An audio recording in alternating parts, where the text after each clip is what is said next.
Welcome back to the Ed Show. President Obama really has Mitt Romney totally boxed in by the administration's new immigration policy. Mitt Romney can still not give a direct answer to a direct question. Here he is with Fox News' Carl Cameron. Why not provide the similar certainty by saying, well, until such time as I pass a new immigration law to provide that certainty, we'll do away with or not the president's executive orders? Well, when we talk about illegal immigration, I think I want to start by saying we've got to secure the border, we've got to have an employment verification system, and then with regards to these children that came here, brought in by their parents who came in here illegally, how we deal with them is something I think that deserves a long-term solution. In the rest of Romney's long-winded answer, he still didn't say whether he would keep the new Obama immigration policy or get rid of it. So Cameron asked him again. The executive order from President Obama stands or does not stand? You know, we'll see kind of what the calendar looks like at that point, and I'm not going to tell which items come first, second, or third. What I can tell you is that those people who come here by virtue of their parents bringing them here, who came in illegally, that's something I don't want to football with as a political matter. So is your head spinning yet, folks? Senate Republican leader Mitch McConnell was asked about the Obama policy today. I think we're going to wait until we hear what Governor Romney has to say on this issue. There may be others behind me who want to address it, but my view is he is the leader of our party from now until November, and we hope beyond. And we're going to wait and see what he has to say about it. Well, there you have it. McConnell, he doesn't know what to say because Romney doesn't know what to say. They don't know what to say. They don't have a plan. The Obama administration's new stance is both good policy and it is good politics, and it's going to help a lot of Americans. Americans agree with it. By a 2-to-1 in the new poll, independents agree with it, 66 to 26%, a huge margin of approval. But remember, the Republicans just don't know what to say about that. Let's bring in Jose Antonio Vargas, Time Magazine contributor, Pulitzer Prize-winning journalist, and founder of Define America. Jose, great to have you with us tonight. First of all, thank you so much for having me. The fact that the Republicans can't give a straight answer on this, how damaging is this when it comes to the Latino vote? Well, I mean, it's not just the Latino vote. I mean, I think you have now a generation of young people in this country, not just Latinos, but a multi-ethnic, diverse America, who now thinks that the Republican Party is synonymous with being the anti-immigrant party. I mean, I think that's the lasting impression, and that really is something that they're going to have to figure out what to do with. But more importantly, I think we've approached, it's fascinating. I was in Washington on Friday when the order was announced, surrounded by a lot of DREAM Act activists like Gabby Pacheco. And to me, in just, 3 days now, there's a new normal when it comes to talking about immigration. There's a noticeable shift in the way our country and our politicians are talking about it, and I really welcome that. It's about time.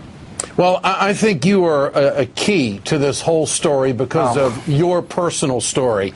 And because a lot of Americans are out there saying, okay, who is this going to help? What does it really mean? How is this going to unfold? Tell us your story. What happened with you? Well, I actually came here, was born in the Philippines. I came here when I was 12. My mother sent me to live with her with my grandparents. And it wasn't until I was 16 when I went to the DMV that I figured out that my green card was fake. For 14 years, I worked as a journalist for the Washington Post and the Huffington Post and kind of lived with that lie because I wanted to work, I wanted to pay taxes because people like me do pay taxes and Social Security. But inspired by a lot of the young DREAM Act activists, last summer I actually came out as an undocumented immigrant in the New York Times Magazine.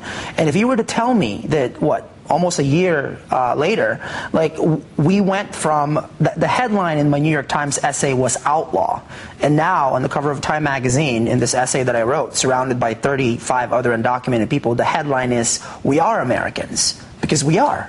We just don't have that. We just don't have that paper.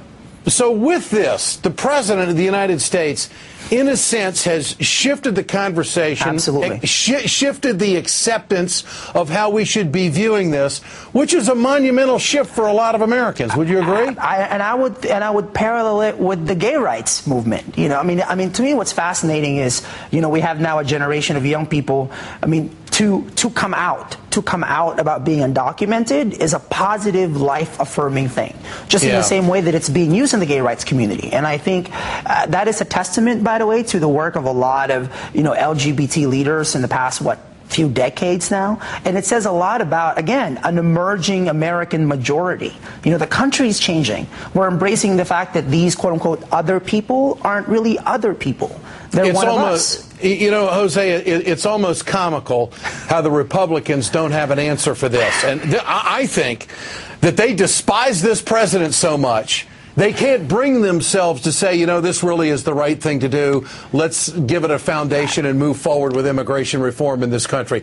Your thoughts on that? I mean, I want to give the Republican Party the benefit of the doubt. I was on Bill O'Reilly on Fox News last night, and he actually said that he agreed that there should be a path for people like me to become citizens. I was on Mike Huckabee's radio show earlier today, and he did the same thing. He agreed that there should be a path for people like me.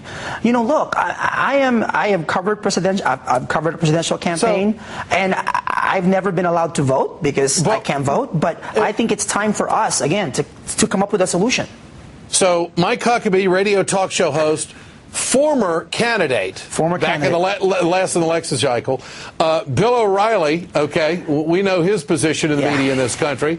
All right, but Mitt Romney can't bring himself to saying that it's the right thing to do, or whether, if he is elected, whether he's going to keep this policy or not. I find it amazing.